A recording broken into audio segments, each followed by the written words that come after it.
ಉಪಯುಕ್ತ ಆರೋಗ್ಯ ಮಾಹಿತಿ. 1. ಜಯಂತಿ ಗಿಡದ ಎಲೆಯನ್ನು ಉಪ್ಪು ನೀರಿನಲ್ಲಿ ತೊಳೆದು ಅದರ ರಸವನ್ನು ಹೊರಗೆ ತೆಗೆದು ಸೂರ್ಯೋದಯದ ನಂತರ ಮತ್ತು ಸೂರ್ಯಾಸ್ತದ ಮುಂಚೆ ಆ ರಸವನ್ನು 2 ಚಮಚ ಸತತ 15 ದಿನಗಳವರೆಗೆ ಕುಡಿಯಬೇಕು. 1 ವರ್ಷಕ್ಕೆ 15 ದಿನಗಳವರೆಗೆ ಮಾತ್ರ ಇದನ್ನ ಪ್ರತಿ ವರ್ಷ ಕುಡಿಯುತ್ತಾ ಹೋಗಿ. ಇದರಿಂದ ಮೂತ್ರದ ಕಲ್ಲುಗಳು ಶಾಶ್ವತವಾಗಿ ಕರಗುತ್ತವೆ ಮತ್ತು ನಿಮಗೆ ಯಾವುದೇ ತೊಂದರೆ ಬರುವುದಿಲ್ಲ. 2. ನಿಮ್ಮ ಹಲ್ಲುಗಳ ವಸಡೆಗಳು ಊದಿಕೊಂಡಿದ್ದರೆ ಬೆಟ್ಟದ ನೆಲ್ಲಿಕಾಯಿಯನ್ನ ತುಂಡು ತುಂಡಾಗಿ ಕತ್ತರಿಸಿ ಒಂದು ಪಾತ್ರೆಯಲ್ಲಿ ಹಾಕಿ ಅದರಲ್ಲಿ ಸ್ವಲ್ಪ ನೀರನ್ನು ಬೆರೆಸಿ ಅದನ್ನು ಚೆನ್ನಾಗಿ ಕುದಿಸಬೇಕು. ಆ ನೀರನ್ನು ಬೆಚ್ಚಗಿರುವಾಗಲೇ ಬಾಯಿ ಮುಕ್ಕಳಿಸಬೇಕು. ನಂತರ ಸಾಮಾನ್ಯ ನೀರಿನಲ್ಲಿ ಬಾಯಿ ಮುಕ್ಕಳಿಸಬೇಕು.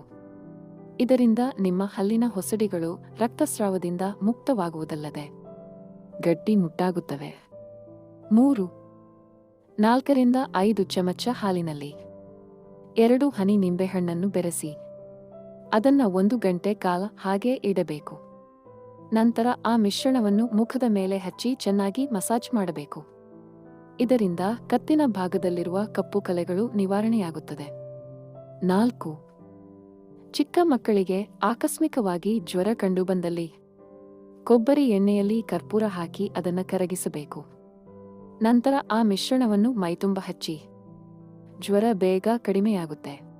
5 ಕ್ಯಾರೆಟ್ ಎಲೆಗಳನ್ನು ಉಪ್ಪು ನೀರಿನೊಂದಿಗೆ ತೊಳೆದು ಅದರ 2 ಬದಿಗೆ ತುಪ್ಪವನ್ನು ಹಚ್ಚಿ ನಂತರ ಆ ಮಿಶ್ರಣವನ್ನು ಒಂದು ಬಾಣಲೆಯಲ್ಲಿ ಹಾಕಿ ಅದನ್ನು ಚೆನ್ನಾಗಿ ಕುದಿಸಿ ಅದರಿಂದ ಬಂದ ಆ ಎಲೆ ಮತ್ತು ತುಪ್ಪದ ರಸವನ್ನ ಮೂಗಿನ 2 ರಂಧ್ರಗಳಲ್ಲಿ 2 ಹನಿ ಹಾಕಿ ಅರ್ಧ ಗಂಟೆ ನಿದ್ರೆ ಮಾಡಿದರೆ ನಿಮ್ಮ ತಲೆನೋವು ಎಲ್ಲ ಮಾಯವಾಗುತ್ತೆ.